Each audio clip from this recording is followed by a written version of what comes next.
Good morning. আচ্ছা, আগের দিন তোমাদেরকে জিসিডি প্রোগ্রামটা করেছিলাম। জিসিডি মানে হচ্ছে গ্রেটেস্ট কমন ডিভাইডার। তো আজকে করাবো এলসিএম। এলসিএম মানে হচ্ছে লিস্ট কমন মাল্টিপ্লায়ার, লসাগু যেটাকে আমরা বাংলায় বলি, লঘিষ্ঠ সাধারণ গুণনীয়ক। সেই লসাগুটা করাবো।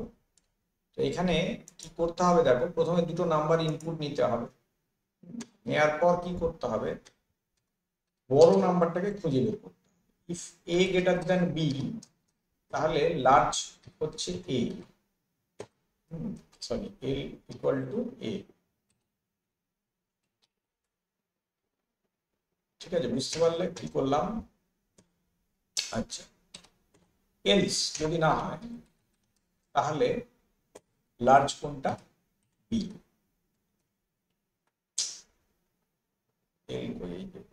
এল হচ্ছে বি।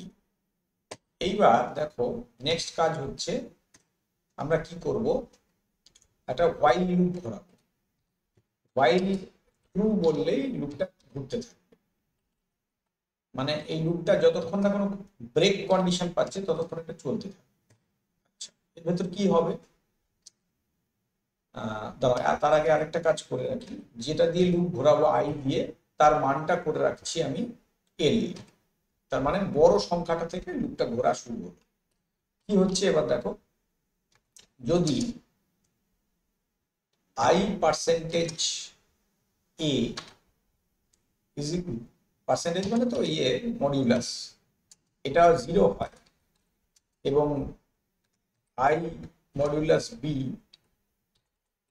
এটাও 0 হয়, তাহলে কি হবে? ওইটাই আমার এলসিএম। ঠিক আছে, ওইটাই আমার এলসিএম এবং তখন আমি ব্রেক করে বেরিয়ে যাব। আচ্ছা, আর কি হবে? আইটা একটা করে বাড়তে থাকবে। এই হচ্ছে কন্ডিশন। ঠিক আছে, ব্যাস হয়ে গেল। এটা চলতে থাকবে। এবার এই করতে করতে একটা সময় কি হবে, আমরা ফাইনাল এলসিএমটা পেয়ে যাব। এবার প্রিন্ট করে দিই। প্রিন্টটা ফরম্যাটেড টেক্সট দিয়ে তৈরি, তাহলে সুবিধা হবে। LCM of and B is equal to কত হবে? LCM সংখ্যাটা। ঠিক আছে, ব্যাস কমপ্লিট হয়ে গেল। এই হচ্ছে প্রোগ্রাম। কি করলাম, প্রথমে বড় সংখ্যাটা বের করে নিলাম, যেটা আছে আমার। বড় সংখ্যাটাকে আমি রাখলাম কিসের মধ্যে? সেভ করে নিই। বড় সংখ্যাটাকে আমি এল এর মধ্যে রাখলাম। এবার ওইটাই আই এর মধ্যে স্টোর করলাম। এবার দেখছি ওই বড় সংখ্যাটা দিয়ে এ কে ভাগ করা, প্রথমটাকে ভাগ করা যায় এবং দ্বিতীয়টাকে ভাগ করা যায়। যদি দুটোই ভাগ করা যায় তাহলে ওটাই এলসিএম। আচ্ছা, যদি ধরো গেল না, তাহলে কি হবে? আইটাকে একটা করে বাড়াতে থাকবে। যেমন ধরো 10 আর 15 যদি হয়, আমি 15 নিলাম। 15 দিয়ে দেখলাম যে দুটোই কি ভাগ যায়? যায় না। এবার আমি 16 করলাম, আই এর একটা মান বাড়ালাম। 16 দিয়ে কি দুটোই ভাগ যায়? যায় না। 17 করলাম, এরকম করে বাড়াতে থাকবো। যখন দুটোই ভাগ যাবে তখন ওইটাই হচ্ছে আমার লসাগু বা এলসিএম। ঠিক আছে, এই হচ্ছে আমার লজিক। ঠিক আছে, এবারে রান করছি, দেখো কি হলো। Does not match outer indentation of, এটা একটু মনে হয় বাঁ দিক ডান দিক হয়ে গেছে, একটু সরাতে হবে। হ্যাঁ,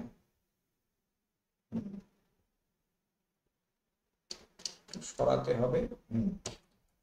এটা ইফের বরাবর হবে, কারণ ইফের ভেতরে ওই দুটো লাইন আছে।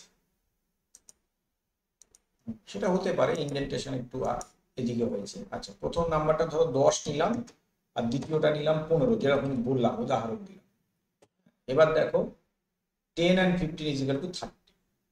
ঠিক আছে, এরকম ভাবে আমরা দুটো সংখ্যার লসাগু বের করতে পারি।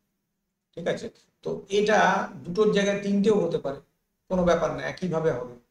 বুঝতেই পারছো ব্যাপারটা কি? কিছু তোমাদের প্রসেসটা আমি দেখিয়েওছি কি করে বড় নাম্বার বের করা হয়। তো আমরা কি করব, প্রথমে সবচেয়ে বড়টা বের করে নেবো তিনটের মধ্যে। তারপর কি করব, সেই সংখ্যাটা দিয়ে তিনটেই যাচ্ছে কিনা ভাগ দেব। যদি না যায় তাহলে ওটাকে আবার বাড়াতে থাকবো। যেটা দিয়ে সবকটা ভাগ যাবে সেটাই এলসিএম হবে। সহজ জিনিস, কিন্তু শক্ত নয়। আর একটা প্রসেস আছে, সেটা হলো ওই দুটো সংখ্যার গুণফলকে গসাগু দিয়ে ভাগ করলে একটা বের করা যায়, সেটা একটা প্রসেস আছে।